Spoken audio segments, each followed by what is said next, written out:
Some viewers may find the following video disturbing. Viewer discretion is advised. Coming live from the Bar Top Banner Studios in Cypress, Texas, it is the Happy Hour with Josh and Josh. Thank you for being a friend.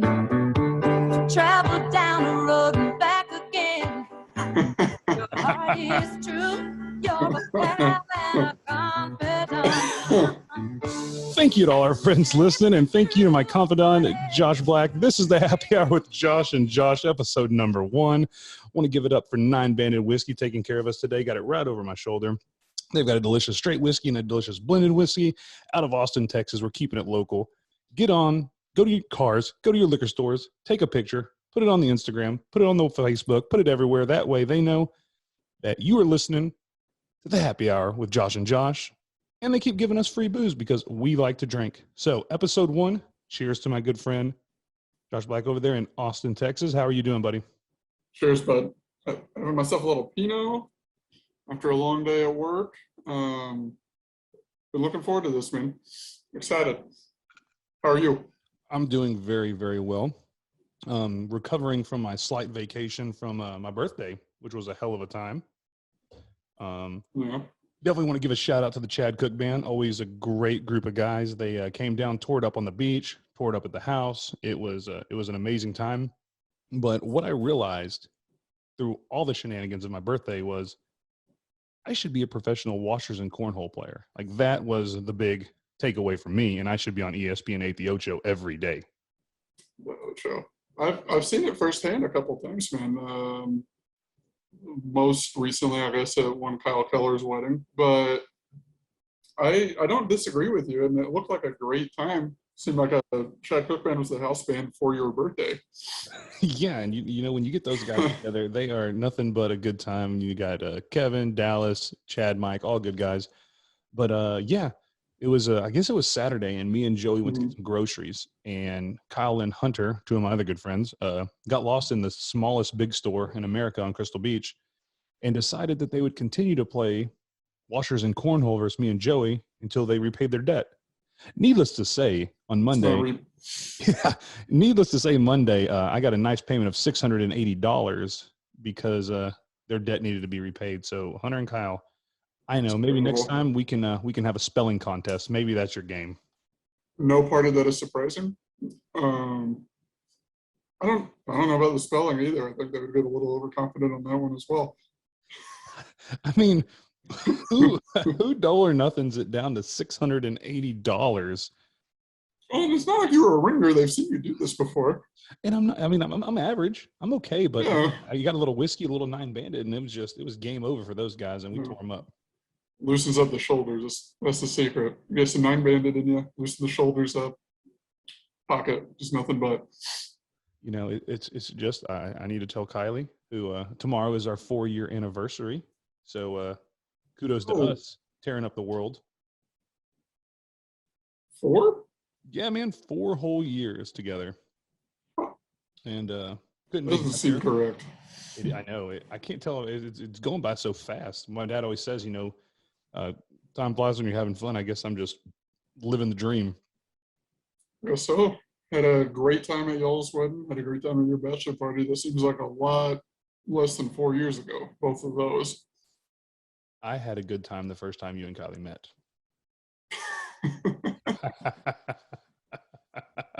Love you, Kylie. I'm sure she can hear me in the other room. It isn't like I'm in a private studio with a door on the wall or something. Whoops. So anyway, back to vacation, episode number 1 here, the Happy Hour. You know, we're probably a little behind on this story, but what are your thoughts on Mr. Aaron Rodgers and what's going on in the only NFL world that doesn't have a true owner?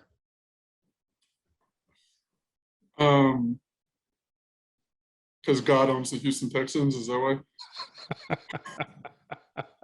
I think Lucifer probably owns the Texans with all the trouble we got in this fucking town. That's fair. Man, Rodgers, this is the weirdest version of this story I can remember. Like, you always have like sports stars like kind of trying to cause trouble to get out of their situation, maybe get to something better. Recently in Houston, you had James Harden do it, kind of the basketball version. But it seems like Rodgers, like there's a couple like teams that just didn't seem like they wanted him back, and then trivia game show, and it's the weirdest thing. It seems like his fallback plan is Jeopardy. I never saw that coming. I'm no longer the starting quarterback. I am now the host of Jeopardy. It's a good gig. Like he was pretty good on it. I watched a couple episodes, but seemed like he's marrying what's her name, Shailene Woodley, out of Hollywood. Just wants to get out of Wisconsin. All of it, well done. Wants to get back kind of near the West Coast, but all the West Coast teams like drafted quarterbacks or traded for quarterbacks. Like he doesn't have a recourse really. So, with him, I kind of agree with him. The Packers haven't done a whole lot. Let me rephrase that. They haven't done a fucking thing in his whole career to bring him some weapons. And he won a Super Bowl. He continues to be competitive with a team that you can't name one receiver. You just can't. No one knows who they are. Oh, they got the one. It's not fair to Devontae Adams.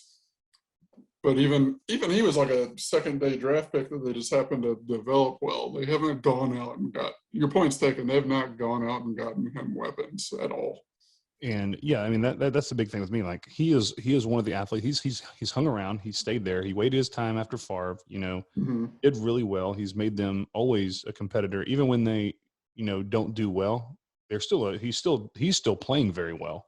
Mm-hmm. So, I mean, I'm very empathetic to his situation. But on a side note, you hear about him as a person. And again, I don't know Aaron. Never met the guy. Howdy, Aaron, if you're going to be watching us with the other 6 people when we post this. But man, that would be a big get, huh? Hey, I mean, I heard the guy wasn't doing a whole lot and didn't care about football. So maybe he'll want to tune in, pop some popcorn and check it out. But you hear that he's not the nicest guy either. He's not Mr.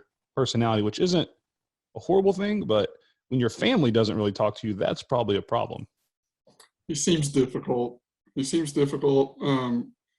obviously just like an incredibly intelligent dude, incredibly talented dude, but you don't really hear about people that he's close to necessarily. Even these relationships seem a little bit manufactured. I know I'm probably speaking out of turn, but it's just Great point. It's like, but it does seem like he has a good relationship with his teammates at the very least.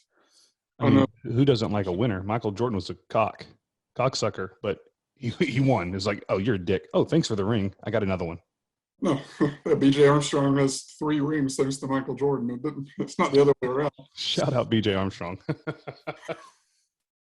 I mean, with him, it's mind-boggling that a historically great franchise like Green Bay didn't do more to make him happy, but and at the end, they kind of pushed Favre out. Like Rodgers was awesome. Like they knew they knew they had the future there, but you get rid of Favre, and what does he do? Take the Vikings to the NFC Championship. Like it's just you never can tell with this team, and I don't disagree how he feels either. Like last year, you have an opportunity to help him, and you get a quarterback. I mean, you're like a big troll move by them, and yes. Yeah, I think Bill O'Brien moved over for that day, and he just was the GM for the day. He's just like, how can I fuck this team up too? Because I've done so well with the Texans. Can I trade DeAndre Hopkins again? Like, did I trade him here? What do I do? Yeah, we traded him for a Ric Flair pop. That's what we got out of it. We got a limousine riding, jet flying, woo! But that's what the Texans got for good old D-Hop. So football has just turned into something that, again, I'm a college guy. I keep up with the pros. But I just can't force myself to watch it as much anymore because it's a drama. It's like I'm watching The Hills. I'm not even watching football anymore. And I'm sad to say I even know that the fuck The Hills are, but I do. And you don't hate it.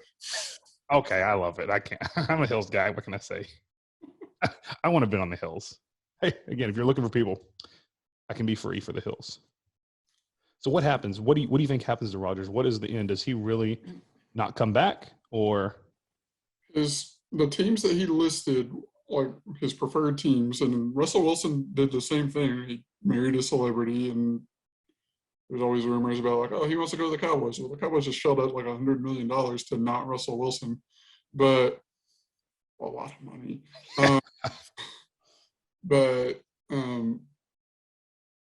the Niners, like the 49ers drafted a quarterback at number 3.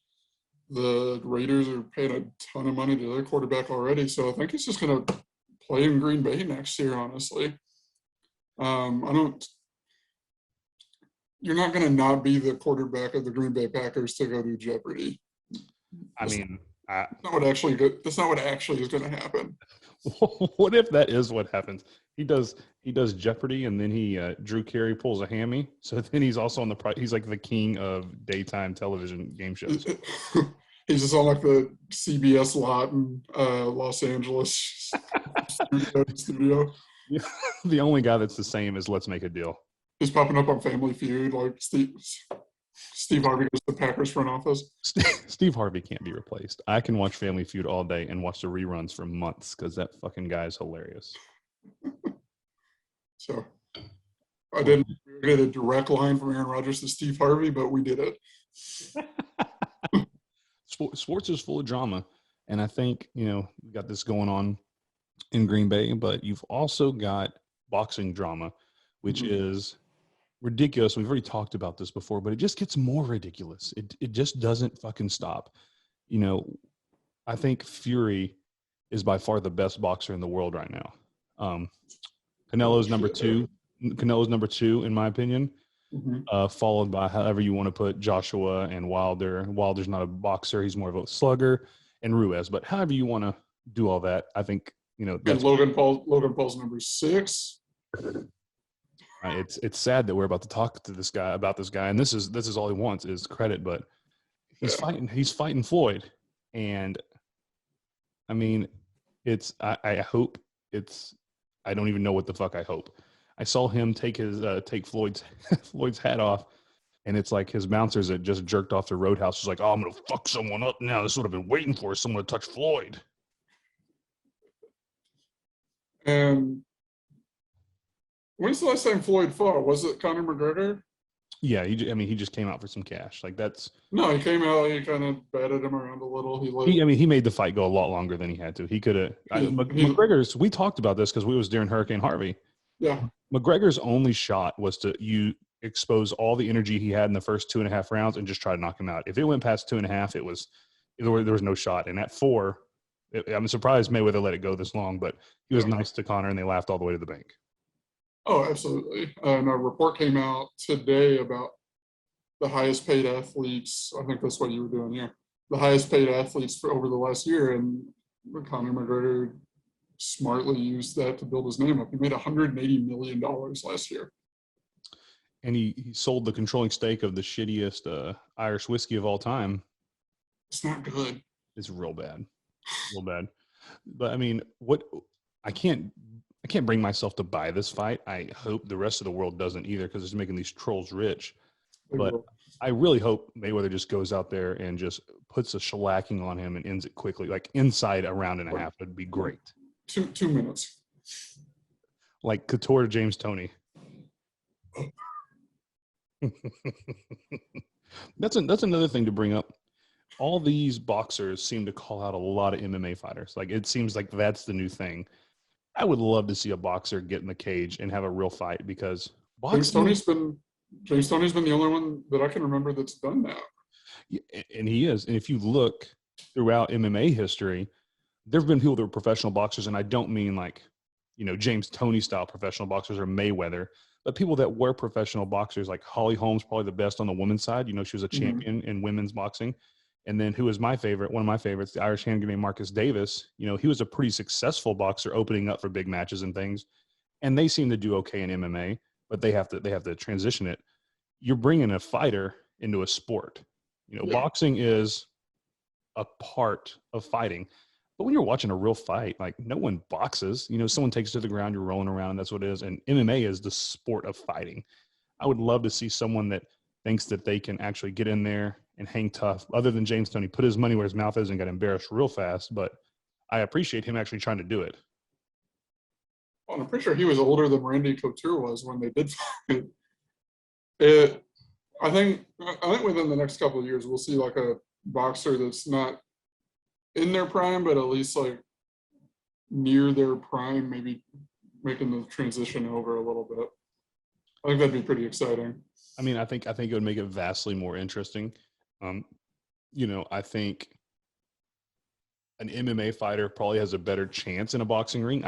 They're not going to win, but I think since they do have some kind of striking skills for the most part, except for Ben Askren, who he could never throw hands. Like that was No, he came in. He was ground game. I remember he was kind of hyped when he was coming into MMA from collegiate wrestling. Like he was a big deal as a wrestler. and he did very well in some of the not I don't want to say smaller promotions. Let's just say less popular. Like he did very well in Bellator. He did very well in FC1. Like, but once he got somewhere where people could throw hands and block wrestling, it was over for him. And that's who's going to box again. They laughed all the way to the bank. They had a great time and made a lot of money. They made more money with that than we will in our entire lives. Oh yeah, for sure. Kick the shit out of us, but at the end of the day, it's just not that entertaining. They're selling the spectacle, but not an actual like product or quality sporting match. It is an attraction. Yes. It's like going back to a non-real sport wrestling. There's wrestling matches, and then Andre the Giant was an attraction. He wasn't a wrestler. It was it's Andre the Giant kind of thing. But I did respect Frank Mir because he went the full fight. Like he took it very seriously. He got whooped by a boxer because he's a boxer, but he went all 6 rounds. And for your first professional fight, like that's impressive. And that's what I mean. Like an MMA guy has a shot because they do have some sort of stand up, but you put a boxer that has no wrestling training, no jiu-jitsu training. I mean, it could be over in seconds unless they get with some small gloves a quick right, then it could be over too, I guess. Or like the obvious kind of the MMA person might want to show that they can throw hands with a boxer. Once they get in the octagon, and strategy would just kind of go out the window. Bad strategy, very bad. Yeah, but we see that all the time. That's true. Like, oh, screw it. Let's just trade blows for a round, and then who knows what could happen.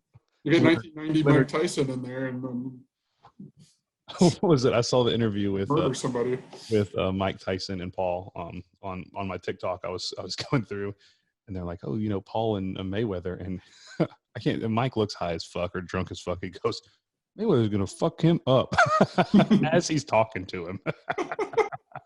So that's great. But transition to MMA. One of the greats has called it quits. Anderson the Spider Silva has formally, unformally announced that he is retiring from MMA, which I think it's probably 5 years too late for the Spider. But truly top 5 best mixed martial artist of all time, and you can argue one, especially when he was at his prime.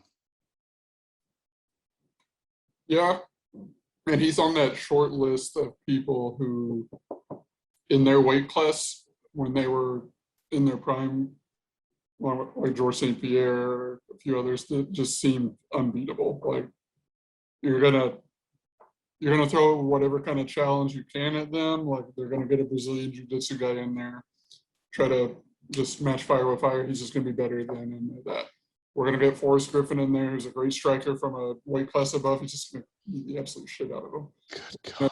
We're gonna do this. We're gonna do that. We just can't. He could beat you any way that you wanted to beat him and turn it around on you. Probably, I would say the most, at his peak, maybe the most well-rounded MMA fighter I've ever seen. And I do believe, me personally, that he was one of the people when you say that topic, played down to your opponent. He did. Like if he didn't have a matchup that was exciting, it was an unexciting fight. He dominated. He was punching Lathis in the thighs in Dubai. Pissed people off. He didn't try to finish Damian Maia, who much respect for him, but there was never a chance there because he can't throw punches really either. But you put him in someone with like Chris Leben. When he came in with Chris Leben, he's never going to be a champion, but heavy-handed, fan favorite, was going to stand and bang and made Chris Leben look like he had no chin. And Chris Leben's head was full of fucking cement. I don't think there's anything else in there.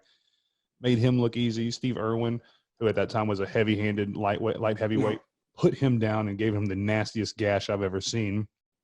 And then Forrest, who at that point was my favorite fighter, made him look like a novice, like he just started. And Forrest was like, it was embarrassing. That was the most embarrassing fight I've ever been a part of. But he came at him as hard as he could for the 4 minutes or whatever, and just got the absolute shit kicked out of him. And I'll throw it back up again. 4. That was a good card. I remember that one. That was the one Kenny Florian lost the lightweight title match. I can't remember who. Again. BJ Penn. He lost to it again. Again. Yeah. That always sucked about Kenny Florian. It always seemed like his strategy changed as soon as there was a title fight, and then just sort of like sucked. Yes. He would, like, when we went to the pay-per-view, he'd been attacking everyone. Like, he went after Clay Guida, who, again, one of my favorite fighters, was never actually, he was the first Strikeforce champion, which is a pretty cool little fun fact. But he was never going to be like the number one. He got there a couple times close with Diego and Kenny, but Kenny attacked for like, he attacked Stevens, he attacked him, and then against Jose, he just kind of. And Aldo's another one of those fights. He's going to let you try to beat him, just like Anderson Silva does. So then it was just like, oh, well, what is this? Yeah. It was a very unexciting fight. That card, the best fight there was what's his name, Luis, the guy from Texas, and they played the "I'm Coming Home" song, and he just threw him and that Asian guy just threw hands for the Korean Zombie, right? It was not the Korean Zombie, but that fight did happen the exact same way in the WEC and in the UFC. But it was a great fight. Who's some of your favorite fighters? If you can just name a few from the time you started watching, maybe before you started watching, or nowadays if you still watch. Nowadays, I mostly watch on Instagram. I need to get back into watching the actual fights, to be honest. That like 3 or 4 year period where I was watching with you a lot, from I guess summer of 08 until like into about 2012. That was like my prime watching. For whatever reason, I had 2 like favorite guys that I really went to bat for. I remember one of them fought for this so fiercely. John Fitch, welterweight. Speak of getting your ass kicked for a full fight. He was just a gamer, man. For whatever reason, like I just was really drawn to his style. He just would not quit. It didn't matter who he was fighting, and he fought George St. Pierre and lost like 50 to like 43 on some scorecards. But never stopped. It never tapped. Never stopped, and he made George St. Pierre like there's another guy who would just like wrestle you for 25 minutes and then be done. But George St. Pierre like had to fight him off and stuff, and it was an entertaining ass kicking for whatever reason. Very much so. From the heavyweight ranks, I liked Shane Carwin a lot. That might be kind of a deep cut, but he was always kind of like the Class B heavyweight when he was there. But what I liked about him is he was like a mechanical engineer from Colorado. Yeah, he would love to fight. He would fight, and then he would just like go back to work at like a job that required like a post grad degree. And he had like a master's in engineering. It was just like, oh, like while I was in school, is something else could really appreciate. I loved Rampage Jackson when he was around. You did love Rampage, and I remember because me and Matt Frazee. Shout out to Matt, getting over COVID, feeling better. But he hated Rampage, and you liked him. He'd get so mad. He was in the A team. He was in the A team. And then Kenny Florian, man, like we already mentioned him, but me and shout out to Hunter Knox, my roommate back when we were watching those fights. Knox loved that guy, and I just kind of hopped onto the Kinflow bandwagon with Knox.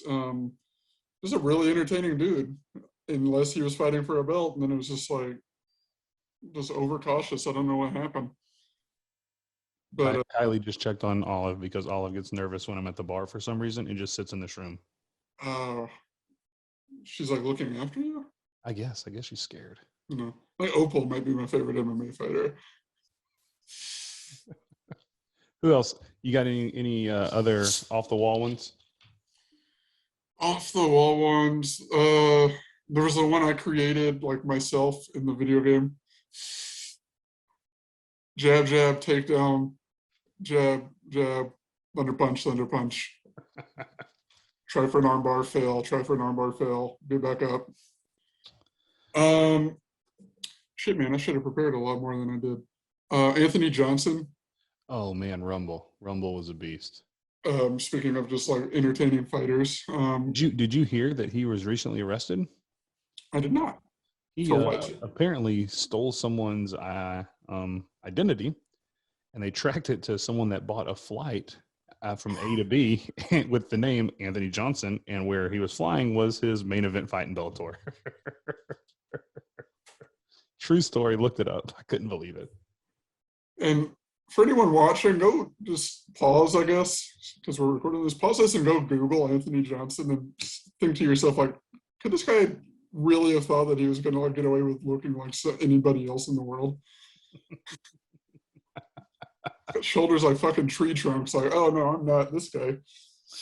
Yeah, I mean, MMA was so much fun, especially in that like 2008, 9, 10, 11 time when we were watching a lot. I'll take out a majority of the Ultimate Fighter 1 cast because that's what brought me into MMA, because that was going up directly against wrestling at the time.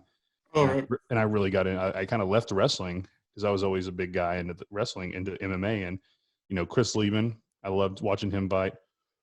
Forrest Griffin was one of my favorite fighters. Mike Quick Swick, you know, he never did a lot. I loved him. I love Quick Swick out of Houston. I forgot about him. Always got hurt and actually opened up a Muay Thai school in somewhere. I don't know, but I was a big fan of him. We said earlier, Clay Guida. I just loved him because he had so much energy. He wasn't technical at all. He didn't actually finish a lot of fights either. It was usually going into the decision, but that guy would just get the shit beat out of him and keep coming. He should have beat the hair. He should have beat Roger Huerta, but gave up the guillotine choke in the third round. And his entrances were so awesome. Like, he was like the ultimate warrior of MMA, because he came out the Stupid Kid by Alkaline Trio. He came out to the Used. I was a huge Clay Guida fan. You know, I think he was always like that gatekeeper. If you could get ahead of Guida, you were in the top 5. Like, Guida was for the longest time like a number 10, number 9. Wasn't going to get much higher than that, but he was the guy that you either went up in the rankings or you went back down in the rankings. If you beat him, you could either count on fighting for the lightweight belt the next time, or the next one being like a contender eliminator for title. And that's a great way to put him. He was always right, you know, right there. I was a big GSP fan earlier. I mean, he definitely best technical fighter I think I've seen even still. Yeah, he is a true MMA fighter because he could wrestle, he could box.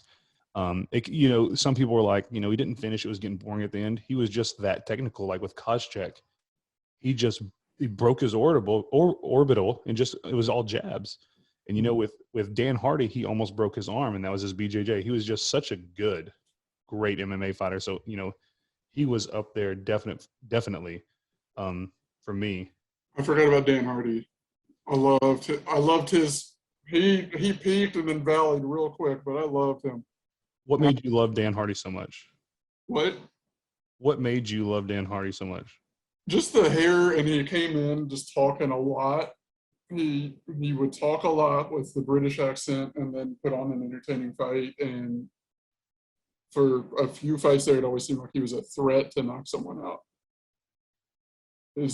He's like Conor McGregor's like way less successful cousin. I mean, I get that for sure. I can see that. I mean, the reason I didn't like him, but I loved his entrance because he got so into Bruce Buffer saying his name and throwing it down. I actually showed Kylie that the other day, and she was like, "Oh wow, he's really excited." I'm like, "Yeah." I was also really big into Pride for a while. I liked Pride fighting before it was bought, and there was I'm pretty close on his name. Alexander Shashevsko. He was like, when he retired, he's like 69-12 in MMA. He lost to either Wanderlei or Crow Cop in the Grand Prix, but he was like this tall. His legs were like fucking tree trunks. If you look at best knockouts in Pride history, he's on there because the guy's falling and he hits him like 6 times as he's falling. But he was a great fighter. And watching Crow Cop in the heyday of Pride, that leg kick. I mean, everyone talks about Fedor, who was a beast, but Crow Cop was so exciting because he would throw that leg kick out of nowhere. Sadly, he comes to UFC in his first fight. He gets knocked out by a head kick by a guy who's never knocked out anyone. So I think that was it. It was the Gonzaga guy, right? Gonzaga. Yeah. They were getting ready to make Crow Cop the number 1 contender. He's like, all he's got to do is win this. And he fucking gets KO'd, like lights out. Looks like he dislocates ankle. No, they had a run of that where they were bringing in these hypes like European dudes a year too late, just over and over and over again. I think one common denominator with all the people we like, for the most part, is they always put on good fights, win or lose. And another guy that comes to mind is Donald Cerrone. The Cowboy. Cowboy Cerrone. Every fight I've seen him in is just really entertaining. I mean, yeah, 100%. Minus these last two, and it was hard to watch him go down like he is because he's such a fighter, and you just see him Yeah. kind of pretty much get mauled. And he's got one more fight. Dana said to kind of see where he's at. I think it's time for the Cowboy to ride off. So Take his money, but he in the WC he was a fucking beast too. Like I love watching Donald Cerrone, and he's a personality. He's like, I want to fight. I'm spending fucking money, so I've got to fight more. And I never liked him. BJ Penn, he was another fun guy to watch because he would fight at 145, 55, 70. He fought Lyoto Machida in Pride, and Lyoto was 205, and he was 190. No, BJ Penn was like a very good villain the whole time that he was good. He always just seemed like a really good villain. And you got to have those in MMA too, like the people at or near the top. Like this, why Brock Lesnar was around and so captivating for a while. Like, yeah, you either loved him or you loved to root against him. But no one was like, no MMA fan was just like neutral on Brock Lesnar. Oh no, yeah, you had an opinion. You couldn't play middle ground with Brock. Yeah. So again, another big shout out to Nine Banded Whiskey taking care of us today. Actually taking care of me because you're drinking the Pinot. Go out to your local liquor store, buy a bottle of Nine Band. You can get the straight whiskey or you can get the wheat whiskey. It is comparable to, in my opinion, a Garrison Brothers or Blanton's for a quarter of the price. So get out there, take care of these guys, and show some Texas love for our fellow Texans. Minus this last part of the conversation, it kind of seemed like the big thing is whining and complaining and drama. It's kind of what this is. What we talked about with Rogers. We talked about with boxing and different things. Let's just keep it on the complaint train. And the lovely Houston Astros are getting heckled out of ballparks and have now, started a petition, a complaint, a formal inquiry, whatever the hell you want to call it. But they're tired of being called cheaters. I digress. No, that leads me to 2 points, I guess. Don't cheat, and if you do, don't get fucking caught. They did, and they did, so now they have to deal with it. I mean, it's just mind-boggling. And Keith Smith, who does the Bar Top Banter with me, he's a huge Astros fan. I'm from North Texas, so I'm a Rangers fan, and it's so funny to hear these Astro fans. And the one comment they always like to say is, "You still got to hit it." You're right. You still got to hit it. But if you know what fucking pitch it's going to be, whether it's a fastball, slider, or whatever, like it narrows it down. And that's what they'll always say. All these baseball Houston fans always like, still got to hit it. You're fucking retarded. You're dumb. You're all dumb. And now your team you're so proud of are a bunch of pussies that can't be called cheaters when you cheat. I don't know what else to say. No, it's a lot easier if you know a fastball, changeup, or curveball is coming at you to hit one of those versus when you're having to read it in the moment. I mean, no shit. You listen to one of the best baseball players of all time, Derek Jeter, who's a Yankee, and most people hate the Yankees. He said he wasn't a good enough hitter to look for pitches. He always looked for one pitch. Well, now these guys hitting knew what one pitch was and what they were looking for. Like, think how much easier that makes it. And just, again, I'm happy when the Astros do well because most of my friends are Astro fans. So that puts them in a better mood, and it's better life. But the amount of just backing up the cheaters once they got caught, A, B, making excuses that you still had to hit it, it drives me crazy. It's infuriating, and it's a little good to still see them kind of get their comeuppance because last year obviously some things happened and there was no fans in the stands for a short season. And I read something where like, well, that's good for the Astros, honestly. That's an equalizer for the Astros because they're not going to have to face all these booing fans. Just like Jonah Hill said in Superbad, like, people don't forget. People don't forget. I wish I had that soundbite downloaded. That's good shit right there. When do you go pee your pants again? It was 10 years ago.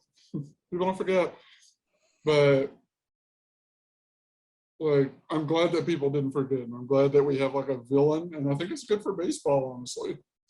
Yeah, I mean, everyone's going to the games, getting ready to yell at them. So, I mean, that's good. You're selling tickets. And it's just, me being here, I've had to listen to it so long. Yeah. It's just mind numbing that the way they can try to stand up for him. I mean, like, Key's cool. He's super cool guy. Like, about this conversation, he's like, yeah, we cheated. We got caught. Like, everyone does it. We just happen to get caught. And that's true. Baseball is there's really no rules in baseball except for don't bet on baseball, which is the biggest travesty ever. Is Pete Rose isn't in the Hall of Fame. In opinion number one, but that's the rule. That's the one rule, that you can take steroids, you can cheat until you're blue in the face, but you can't bet on baseball. And just to deal with this, it's comical. It's fun for me because they always bring up, they'll make fun of the Rangers, whatever. I'm like, hey man, you got to cheat to win. Good for you. No, I'll reiterate. I think it's very good for baseball. I mean, they got theirs, and you can't take those moments away from those fans. I remember like that Astros like World Series run. That doesn't, them getting caught cheating during all that doesn't like, replace the memories that people had. But now you also just have to deal with it. But anything that keeps baseball kind of in the forefront of being like a national conversation, because it's, to me, turning into more of like a regional sport in a lot of ways. So any of these national topics where people can group together to cheer against the team, like the Astros being called cheaters is good for baseball. So they just they should play it up. Yeah, I mean, Houston as a city plays it up. They got banging trash can T-shirts, and I admire them. Like that's how you got to handle the situation. And you make a good point. In episode 1 of Bar Top Banter, you can find on YouTube at the Bar Top Banter page. Keith and me talked about that baseball has taken a far third place in the sports in America. When I was younger, when I was 10 or 11 years old, it was at that point, football had probably jumped up to number 1 at that time, but baseball was really close. And basketball was kind of a distant third in the early 90s. And it just turned on its head in the mid to late 90s, and baseball just hasn't found a way to get back up there. And you could say that, MMA is even now with just interest and excitement that baseball is. And as far as like social media engagement and stuff like that, I don't know how one measures that, but you could definitely make that argument where it's football, basketball, everything else. Oh yeah, baseball's way down. It's not as interesting. I mean, if you think about it, not a lot. I mean, like the Astros had a great story because Harvey happened. So like that brought a lot of interest into baseball. But prior to that, like you can't think of a really, really big moment other than the home run chase with McGwire and Sosa. Like there wasn't this moment that kind of bonded not only a city, but a viewing, because everyone, minus probably the Ranger fans, me being one of them, everyone wanted Houston to do well because the city got ravished and everything, and they're just playing so much better, and they win the World Series. But baseball just doesn't have that excitement because it's a very slow-paced sport.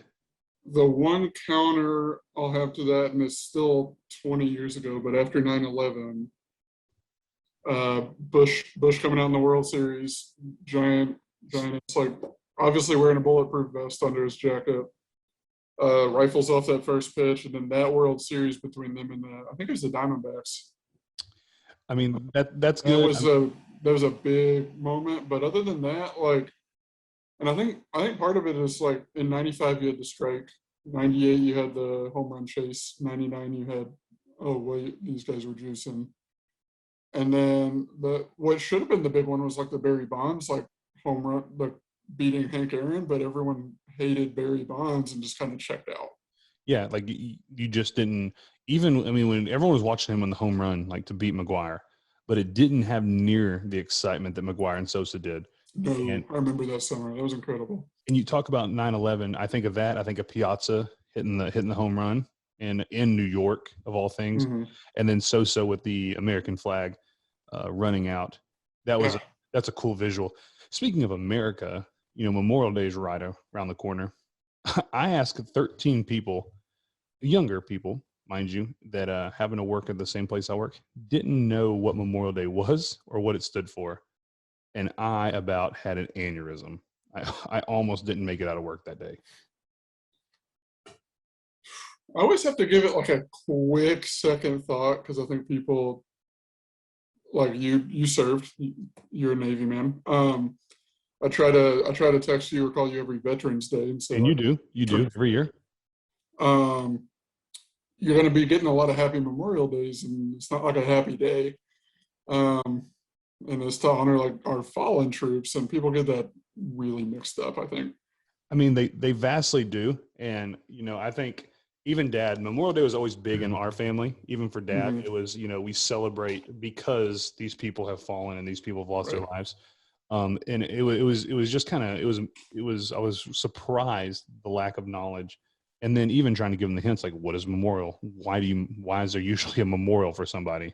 When do you memorialize people? I mean, it's a national holiday. So that was kind of crazy. But anyway, side tangent, because we're talking about 9/11 and stuff. And it turned into just like a 3-day weekend where mattresses are really cheap. Mattresses and trucks go on sale Yeah. for the big Memorial Day.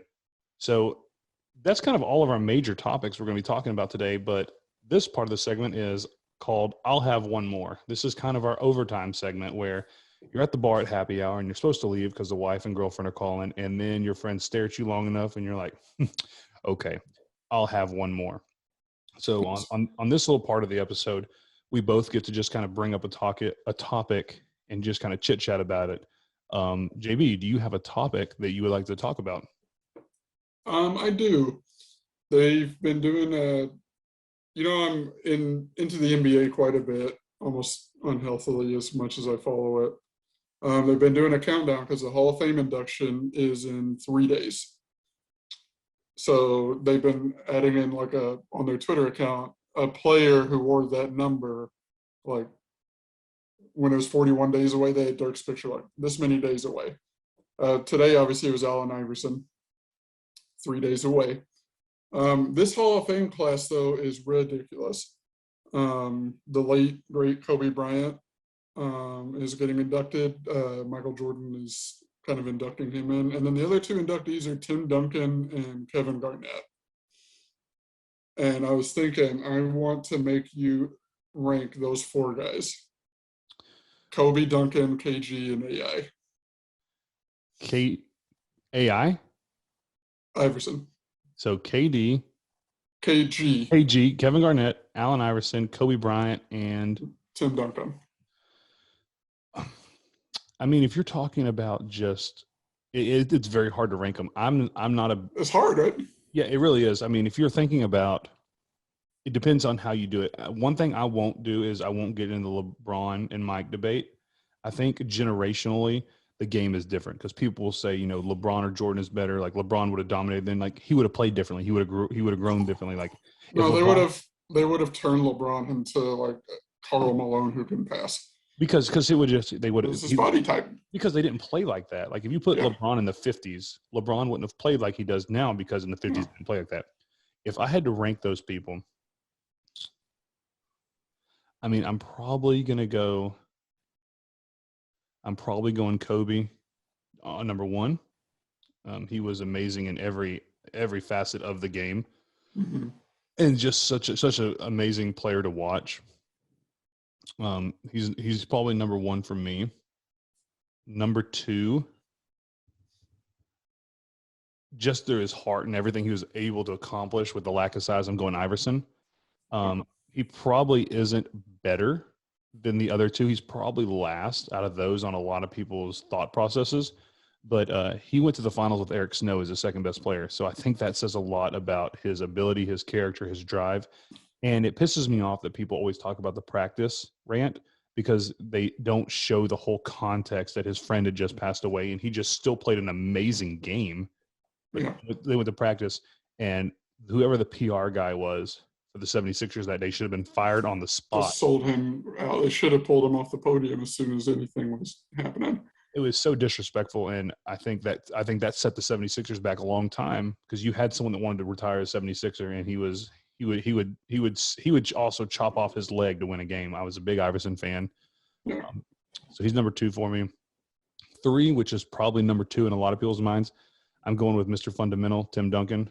I hate it. It's so sad that him and Dirk were in the league at the same time in the same conference at the same rivals because, I'm a huge Dirk fan, and in my heart, he's always my favorite in top 3. But you can't argue the greatness of Tim Duncan and how focused he was, how he played, his mentality, just everything about him. He's probably the best power forward to ever play the game. And I think so, yeah. Yeah, I mean, if it wasn't him, I think you put Dirk up there. he's the best, but they just happen to be in the same place at the same time. And it was cool that they changed how the playoff system worked because they met in the playoffs that one year. Yeah, the best second round series of all time. Yeah. And last for me is KG, and no disrespect to Kevin Garnett. He was an outstanding player. I think I watched the Stephon Marbury documentary the other day. The kid from Coney Island, whatever. Yeah. Super good documentary. And you really get a sense of how I didn't know that Stephon's brothers were all college players and were all better than him in most people's eyes. Like they were better. One went to North Carolina State, one played at Texas A&M, and they were all really good. So I think if they would have stayed together, you would have saw a championship in Minnesota. But it was just an ego thing and a money thing, and Stephon left. But Kevin Garnett, he could take you down low. He had a mid-range jumper. He had confidence. He was strong, and he just had an intensity about him. And I mean, I liked Kevin Garnett. It's just you're in a group of Legends. you're in a legend group, and that's when that other argument comes: is Kevin Garnett a legend? In my opinion, I don't consider him a legend. He's an all-time great, but you think of legendary moments. I think of Kobe scoring 81, Tim Duncan making a big three when he never makes threes, and all the championships. AI's shot over Tyronn Lue with the step, and just being him. Like, there's not a single moment where I'm like that I just connect KG with. An overall great player, one of the greats. You know, he's a top 50 player, no doubt, wherever you want to put him. But for me in this list, he's last. What about you? Yeah. The Kobe Duncan thing was tough. R.I.P. Kobe. It's been over a year now. I remember this was right before COVID started. I was at the movie theater and found out, and then shut my phone off for the movie, and I did not watch the movie very much. It's just like, holy shit. I think it's probably like a 1A, 1B. And it comes down to like who would I want to watch and who would I want to play with. I would just want to watch Kobe first. So that's kind of the 1A for me, and then Duncan's the 1B. I probably want to play with Tim Duncan before I played with Kobe Bryant, like if I was an NBA player. Yeah, for sure. And then I got Iverson and KG. But you're right. Legend, like icon, whatever the word you want to use. I think KG could have been if he had not played in Minneapolis for 12 years. Because his biggest like icon moment is when he was like shouting anything is possible after a game. Yeah. But it wasn't like an in-game moment. And I think the cool thing, like, I also have AI number 2. I would say he was more influential and iconic in the NBA than all of them at one point. Like, he made, like, and again, we're from Glen Rose, Texas. Well, you know, we don't dress very street, but he made hip hop artists want to be basketball players. He brought like Slam magazine back in the day was so cool. I couldn't wait for it to come out, and I had Slam magazine pictures everywhere. But he was like, he made artists want to be basketball players and kind of brought the two together, kind of where you see, you know, the Entertainer Classic in the early 2000s and late 2000s at Rucker Park. He was very influential with Kobe, who played a lot of those games, and later down the road, Kevin Durant, making that happen. Yeah.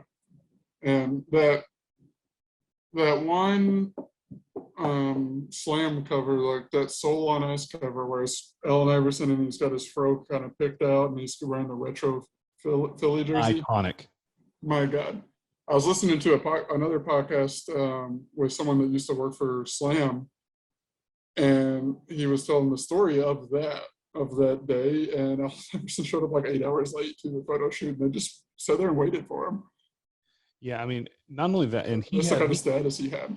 Other than Jordan's, he has the coolest shoe of all time in his first signature shoe. Yeah, because that shoe's still worn today, and there's nothing special about it. It's just a clean with a little honeycomb air bubble on the backside, and the tip of the color of whatever you want to wear, red at the time. Man, that shoe's still, like, I see people come into my place of business all the time with that shoe on. And I'm like, I remember our freshman team getting those shoes, except for me, because Jim Roach wasn't going to pay that much money for tennis shoes, so I wore the hand-me-downs. But yeah, AI, again, he's number 2 on me, number 3 on you, and that's the guy we're talking about. So I think that says a lot about him. It does say a lot. Number 3 on that best shoes, though, they've got to be the Big Baller brand after Lonzo Reddick. Biggest fucking idiot oh god, him They're and both playing so well though now. oh yeah, I mean the brothers got game. There's no doubt about that. Just their dad is just garbage, and he almost ruined a career. So Yeah. I think it's good that we talked about AI so much, because that's going to go into I'll have one more. Oh. The top. Now this has nothing to do about Hall of Fames or anything, but I've really started to get back into hip hop. Okay. And listening to some of the albums I have, some of the vinyls I have, and just scan through. We're going to do a top 3. It can be your favorite, it can be most influential, but if you could think, who's in your opinion, the third best, most influential, exciting, like hip hop artist for you? We're going 3, 2, 1. Yeah, sure. You make the rules. At this point of the happy hour, we've probably been 6 shots deep, so the rules are open for interpretation. Like you had a 1A, 1B earlier. Uh-huh. You can do whatever you want here. No rules apply. To me, for me. This is off the cuff. I would say number 3 for me is probably A Tribe Called Quest. Even though I got into them a little bit later, they've had some of the most some of their songs have kind of lasted the most for me. It's like stuff I still listen to. I didn't get into them until like college, but I was just like, holy shit, like this is way different than anything else I was listening to, and it's fucking great. Yeah, they were very different, and they had their own unique sound at a time where a lot of things sounded very similar. Yeah. What is yours? Number 3, and they probably weren't the best per se. You know what? I have a tie for 3 and 4, so I'm making an audible right now. For me, it's going to be just influential and amazing and iconic, and it's going to be Eminem. Okay.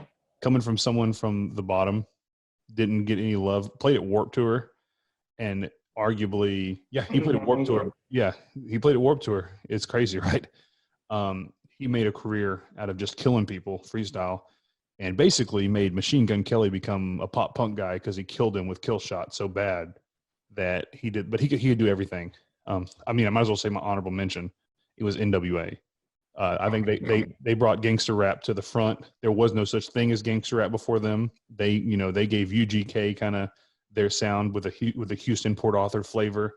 The Hot Boys even still some of their language with Birdman and Juvenile and Lil Wayne and those guys. But NWA was my honorable mention. But Eminem, I mean, the guy could do everything. He did everything, and the most successful hip hop artist of all time, arguably.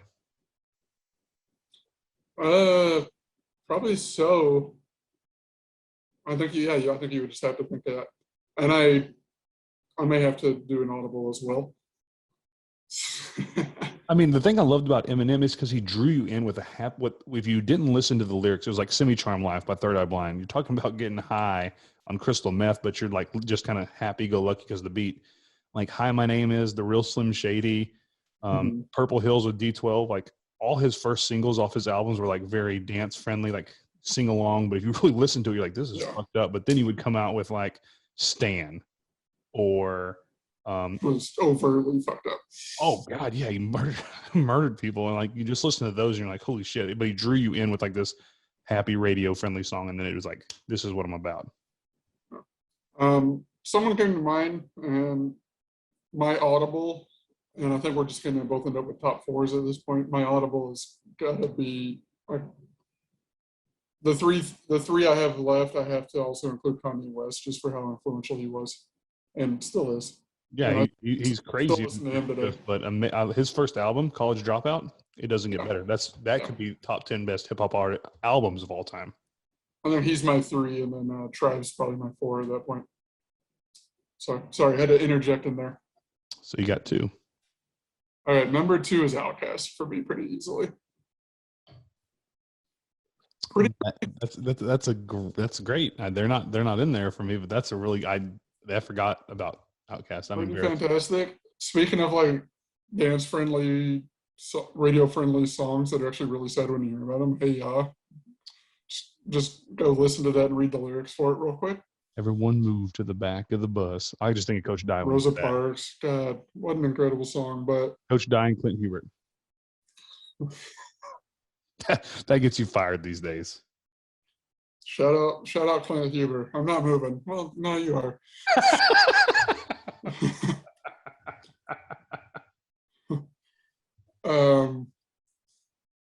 Now this iconic, probably the best kind of technically music on here that we're going to talk about, along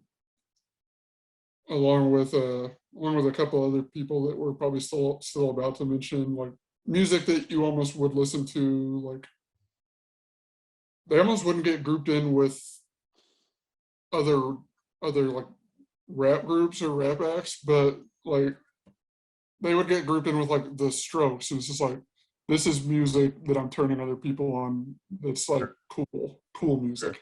They were like the Strokes were their own genre for a while. They weren't alternative, They weren't garage, they weren't rock, and that was Outkast. They weren't hip hop, they weren't funk, they weren't rap, they weren't R&B. They were Outkast. They were Outkast. So and I agree with that. That's a good one. Okay, who's your two? Number two for me. This is a hard one, but it's got to be Tupac.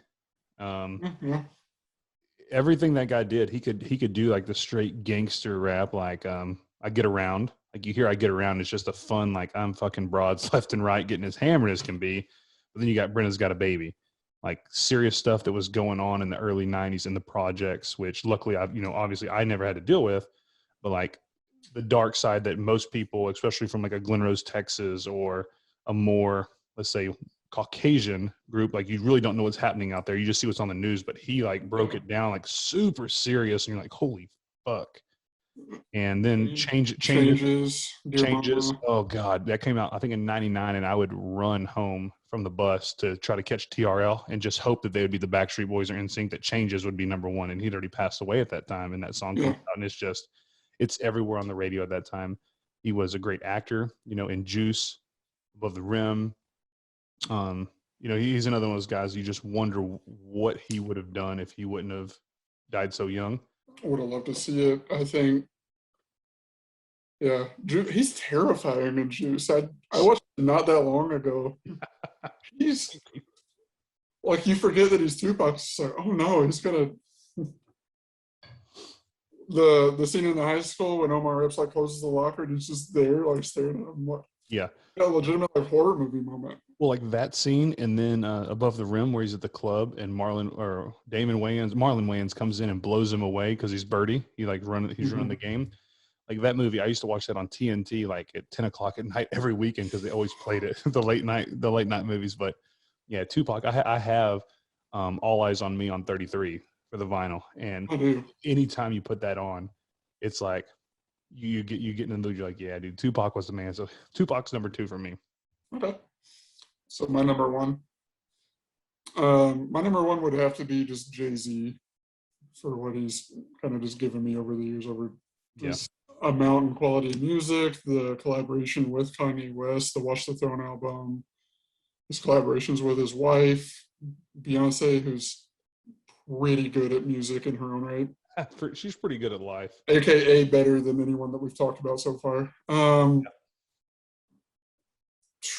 That was very much the one where the Black Album came out when I was a freshman in high school. So it's just like, oh, this is who I like now. And it's just, this is what I listen to. Yeah. So that's he more than anyone else, even more than Kanye West, got me into rap music. So we'll always hold a special place in my heart. And just the quality of the music and the way he was able to balance quality with like what's going to get radio play. He probably did that better than most, if not all, other like rappers, honestly. Oh yeah, he knew what was going to like. He has, in my opinion, the greatest hip hop song of all time with Big Pimpin'. Like I think the transitions in that, and he brought UGK into that, and the big boys from Port Arthur, Texas, outside of Houston. That is a sing along anthem that was on the radio that your parents didn't know you were listening to about this dude pimping. and you just didn't know because it was such a catchy song. And if you weren't like just hearing even other than Big Pimpin', just listen to what they're talking about, you're like, oh, that's fucked up shit. And it's on 106.1 Kiss FM. Yeah, no, it's incredible what he's been able to do, and how he's been able to have staying power just like as a kind of pop culture presence, but also just as a musician. And you hear what he was putting out in 1999, and then what he was putting out in 2011, and it's completely different, but it's still like Jay-Z. Yeah, he's a master at evolving with the times, and he's proved that he can do it time and time again. So no disrespect, great pick. It's funny because Dr. Dre's not on any one of ours.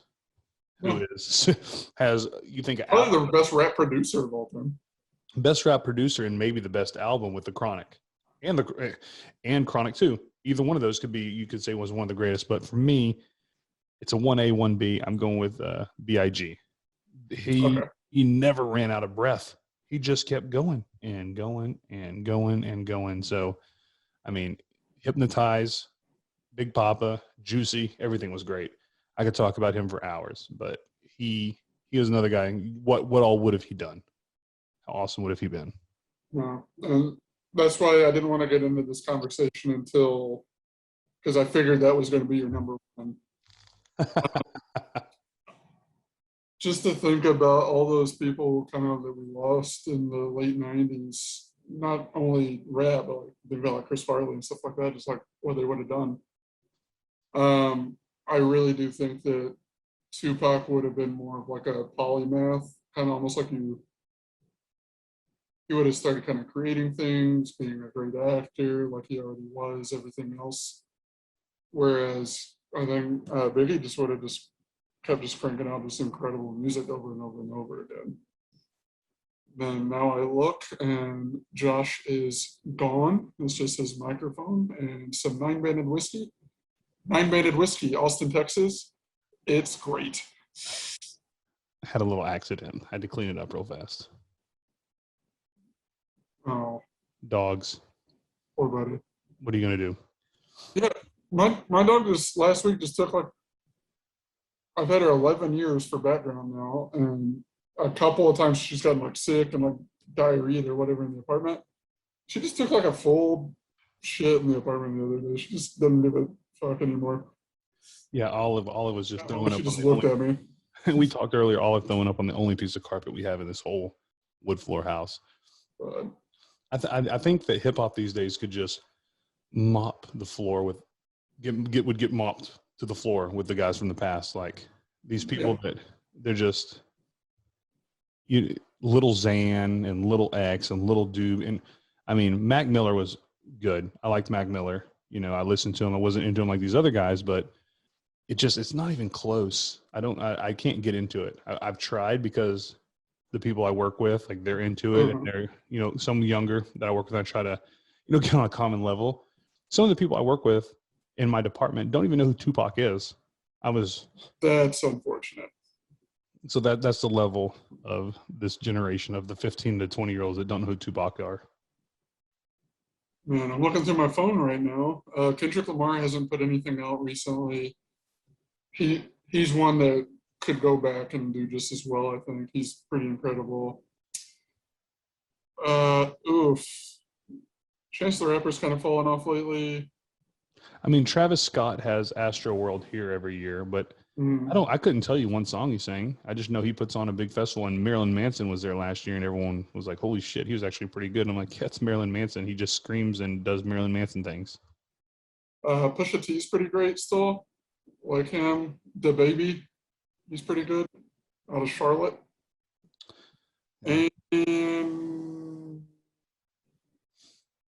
this is what the people came to see is two white dudes in their 30s from Winter. Let's talk about new rap. And see, I don't know anything, but like we have a little rap festival coming soon. And it's Bun B, Slim Thug, Chamillionaire. Oh, Bun B. I mean, I'm a big Bun B, big Zero fan. A guy that gets a bad rap. It could be an episode of We Need More Knowledgeable People. Is the story of SPM. He's one of the South Park Mexican. Okay. He's from Houston, and he's one of the guys that kind of started the Houston kind of sound. He's in prison now for sex with an underage woman, girl, but she was a stripper. Anyway, it's a bad rap. It's a crazy festival they've had. So maybe more than one person should go down for this. Yeah, probably more than one. But they didn't run her I-9 very well. No, I don't think they have I-9s at the strip club, or at least the ones I've been to. Hey guys, we hope you enjoyed it. This is episode 1 of the Happy Hour. It is Josh and Josh. We'll be coming at you, looking at every week, but it might be every other week. We'll have different topics. We're gonna have this on the YouTube, have this on the Facebook. It's always fun us getting together, chit chatting. You got any parting words, JB? No, man. Go buy Jay-Z's autobiography. It's pretty good. It came out several years ago. And my happy hour beverage here, Erath Pinot Noir, Oregon, USA. What was that book you have? I told you to take it like the last 2 times you were at my house. The hip hop book. The Rapier book. That's a shout out. That's a shout out I should do. You're welcome. Shay Serrano. The great Twitter follow for all y'all that do tweets. He's a writer and kind of blogger out of originally San Antonio, lived in Houston for a long time. Now he's back in San Antonio. He's written the Rapier book and movies and other things, and basketball and other things. And all 3 of those movies are great. And he's got rap and other things coming out later this year. I'm very excited for that. So get on Amazon and buy some books. There you go. Shout outs again. 9 Banded Whiskey taking care of us today. I know you were buying time as I was cleaning the floor. So 9 Banded Whiskey, amazing whiskey out of Austin, Texas. Go to your local liquor store and pick it up. Big shout out for my birthday, Chad Cook Band. If you were into any kind of country music, even though we're talking about hip hop today, check out the Chad Cook Band. Their new single, I Want to Go Out, has cracked the top 30 on Texas Music, going for their 5th straight #1. Other than that, hey, I'm Josh. That's Josh. We're chit-chatting every week, talking about the happy hour. We hope you had a good time.